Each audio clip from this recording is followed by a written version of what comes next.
Hey guys, so I'm just gonna spare you the long drawn out details.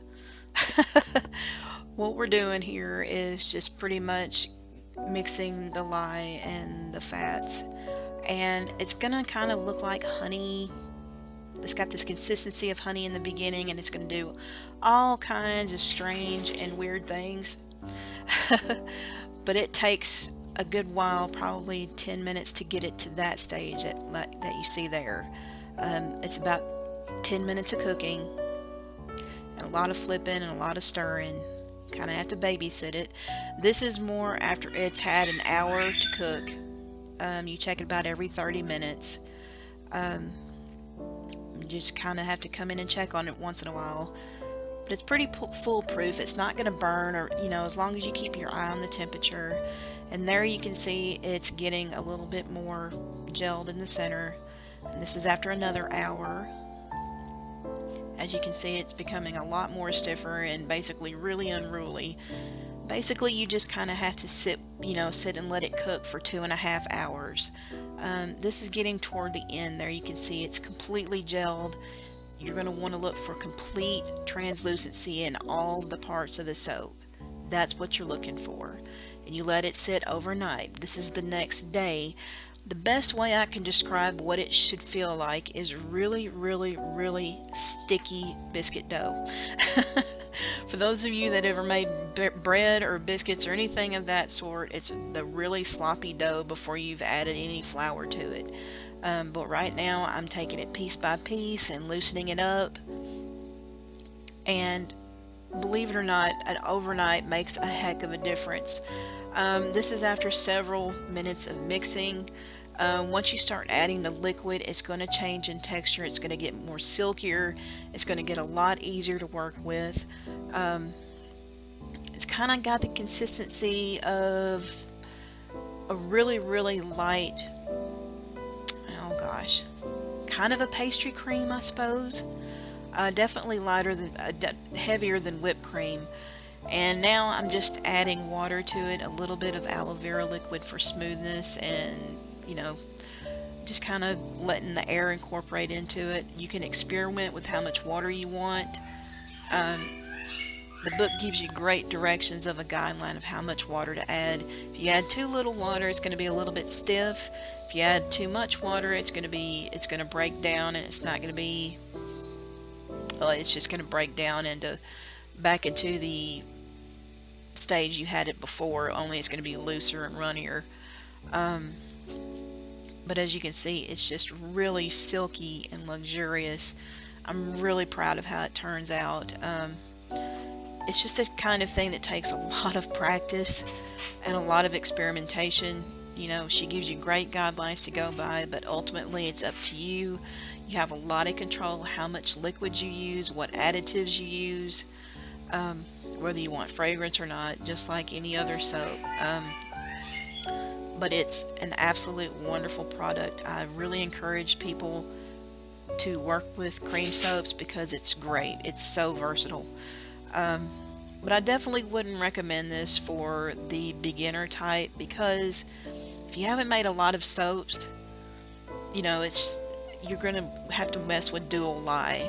And dual lye can be really, really tricky, and that's so silky and gorgeous. I'm so proud of that. Um, but you can tell it's just completely changed in the little bit of time that I've worked at it, and it's going to get even better over time. Um, the longer it sits, the better the texture gets, and you can see the more I scrub, the more foam comes up. It's a high foam formula, so tweak it to make it your own, and you'll have great results with it. It just takes practice and a little bit of patience and a little bit of care, and you'll be fine, not to worry. That was a process. But making cream soaps are always a process.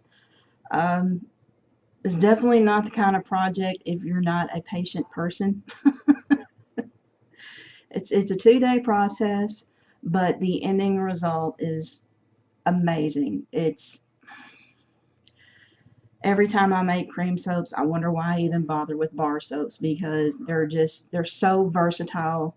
They're really, really luxurious. That you have a lot of control of the final outcome. Um, you don't have to worry about curing times or anything like that. As soon as it's finished, you can use it right away. Or if you like, if you have the patience, which I cut my batch in half, I'm going to place some of mine. The old timer used to call it rotting, which doesn't sound exactly pleasant, but basically what it does is, like any soap, it improves in texture. Um, but as it is today, just, the first day completing it, I can still feel it on my hands. It's absolutely silky and wonderful. And it you could use it, you could pipe it, you could do all kinds of things with it. It's just a beautiful, beautiful soap, and I highly recommend it. One more thing before you guys ask. um, I got most of my help from this. Of course, it's beat up and dirty now, but I've been using this Making Cream soap, and you can find it.